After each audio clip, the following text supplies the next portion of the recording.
Right. The values of a show going on. We love Sorry. Janae. I'm sorry. Coach, welcome to the show. Take a deep breath. Thank you. I'm here. I have arrived. Um, Before we talk about softball, you like to do a lot with birthdays. You have a couple birthdays today on the Well, team. we do. We have two birthdays on our team today. Katie Hill, who is a senior for us, just amazing young woman. We're so thankful to have her in our program. And then Rocky Tello, who's a pitcher for us. And again, another amazing young lady that we're just so thankful to have.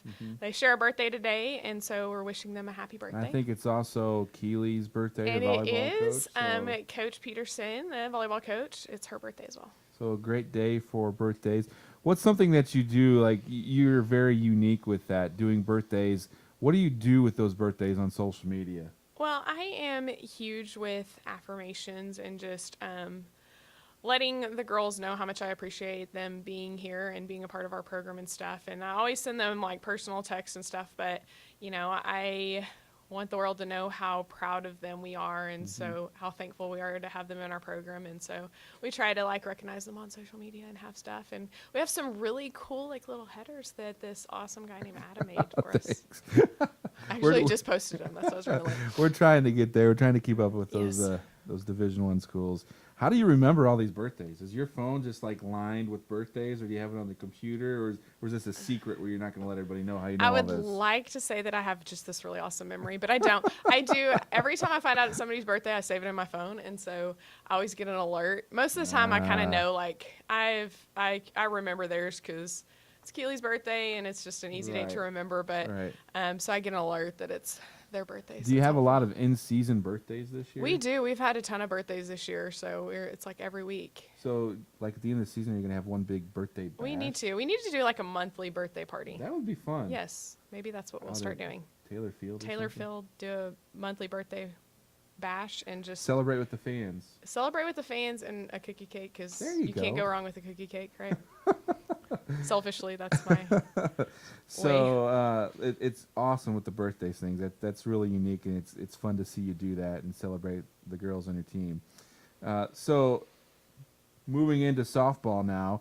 Last week you guys went to Mary Hardin Baylor. Had a very productive weekend. There was a lot of hits, a lot of runs. Talk about that offensive production. Sweeping Mary Hardin Baylor, stay 6-0 in the conference and 11-0 overall. Moved up to number 3 today in the national polls. But overall, with that series, 18 runs in that final game. I think there was like 7 or 8 home runs hit in the series. Just talk about the offensive production and clicking right now. Well, offensively, we do have a very unique team to, like our past couple of years. We went through a couple of years in our program where we had just a lot of fast, speedy kids. We didn't have very many power kids. And then more recently, we went to more of a power team. We had a lot of kids that could hit home runs, but not as much speed. This year, we have a combination of both. So I feel like that has been just a really neat thing for our lineup. It's kind of interesting because up and down our lineup, there's from the 1 hole to 9 hole, there's somebody in there, here or there that can hit a home run and change a game like that. And then, you got to watch out because there's typically always somebody on base that is, a potential still threat, or there's just a lot of different things that we can do. So it's been fun for me to adjust to this team in what we're capable of doing. And, I think, playing teams, it's a little bit difficult for them to play us because it's just we do a lot of different things, and it's difficult to pitch to our lineup. So that's been a positive thing, and our kids have done a really good job of like continuing to make adjustments when you have like power teams and stuff like that. Sometimes it's hard to not focus on like just trying to hit it out, and we try to stay away from that, and we try to like keep it basic, and they've done a good job of continuing to adjust to the pitchers. Mary Hardin Baylor had good games against us. That last one was definitely very interesting for us to, I'm sure is interesting. They hit the ball really well. They're a good hitting team too. So I was interested to see how we would match up, and our kids really hit the ball well and had a couple that just had standout weekends. Yeah, we were watching the live stats, and it got down to where I think they were within 1 or 2 runs there in like the 5th or 6th inning in game 3. Yeah. And I was like, oh, it might be kind of close. And then I checked back like 10 minutes later, and there was like 8 runs in the inning. I was like, oh my goodness, they just erupted. And with that final game came Gabby Gonzalez, 8 RBI in that game. Yeah, that kid she came in at semester for us and has really done a great job. You know, it's kind of hard to come into a team like at semester and really like hit the ground running because we do so many different things that there's a lot of stuff for her to learn and, you know, get on board. And she's in an important position catching most of the games for us that, you know, I have to give her a lot of credit for buying in and not getting frustrated and not giving up. But she had a great weekend and she really was hitting the ball well along with Lacey Lindsay and Jamie Perez. We had a lot of people hit the ball well this weekend, but yeah, she's done a great job for us. Yeah, and looking at the lineup, Lindsay Lewis, I got her. I think it was somebody in her family posted the home run on Facebook, and I saw that. I was like, man, she just got a hold of that and put it out. And she's in the bottom half of your lineup. Correct? Lindsay Lewis? Yeah. No, she's my 2-hole. Okay, top half of your lineup, and your number 2 batter went yard with it, and I was like, wow. Yeah, Lindsay's a unique player because she just can kind of do a little bit of anything. She's fast, and so she can bunt for hit, she can steal, she hits for power, but she's, hits a lot of line drives and stuff, and she has just been she plays a lot older than she actually is. Right. Sometimes I forget that she's just a sophomore because she plays like she's a junior or senior. Yeah, so. She doesn't act like a sophomore. No, not at all. She's a great kid. We love her. And then this weekend you have Howard Payne here. They're 4-10-1, but 2-7 in the conference. Took a game from Ozarks and Mary Hardin Baylor. Once again, American Southwest Conference, you can never take a down game with anybody. Have them coming in doubleheader on Friday.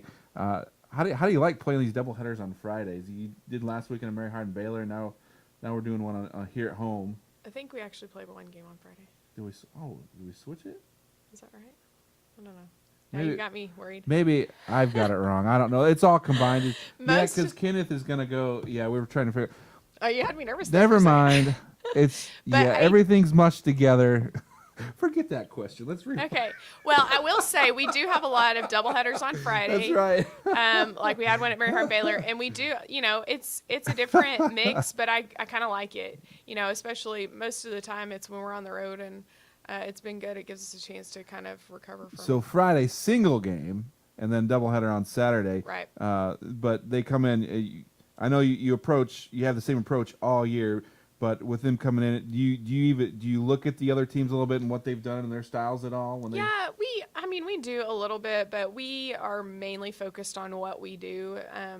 Everybody's like charting stuff and things like that. Right. Everybody has different pitch styles and what their kids are capable of doing, and our main focus is doing what we do and doing it well. And so yes, we know we're playing Mary Hardin Baylor, or not Mary Hardin Baylor, we're playing Howard Payne, and talk about some of the stuff they do, but really just focusing on the things that we made mistakes on over the past week, and transitioning to getting better and making sure we aren't making the same mistakes week by week, and doing a good job with that stuff. But our conference has gotten so much better this year that you're exactly right. There's so many people that are taking games. Sul Ross taking games from UT Dallas, and Howard Payne taking, anybody can beat anybody. Right. And, it's kind of exciting because we know our conference is getting better across the board instead of so, lopsided. So that's great for our conference, but it's also, we know we have to show up and play well. And I think that's good for our kids to know that they have to give their best effort all the time. And it's kind of neat looking at the national rankings right now.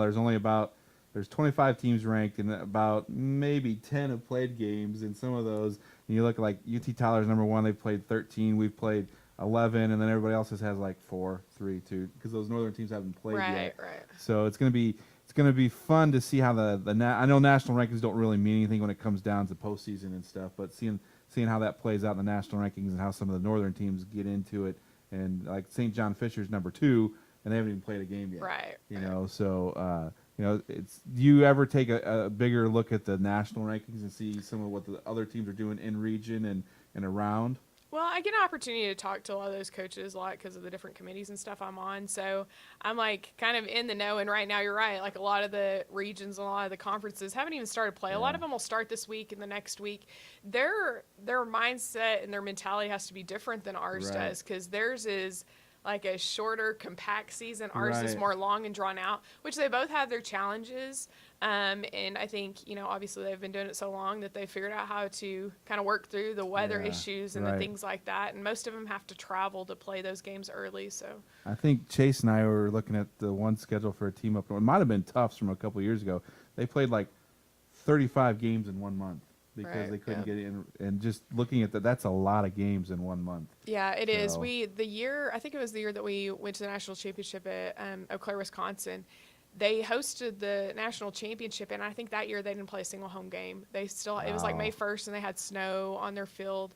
But I mean, I couldn't imagine being a senior class and never getting an opportunity to Right. play on your field Oh. and hosting the national championship. So it's Wow. just crazy to think like that. We're very fortunate to have good We weather, are, yes. and our kids are thankful to be outside. Yeah, green grass, sun. Yeah. We like that. Yeah, we do. We do. All right, Coach. Thanks for talking to us. Good luck All this right, weekend. thank you. Single on Friday, double on Saturday. Yes. I'm going to go check it right now.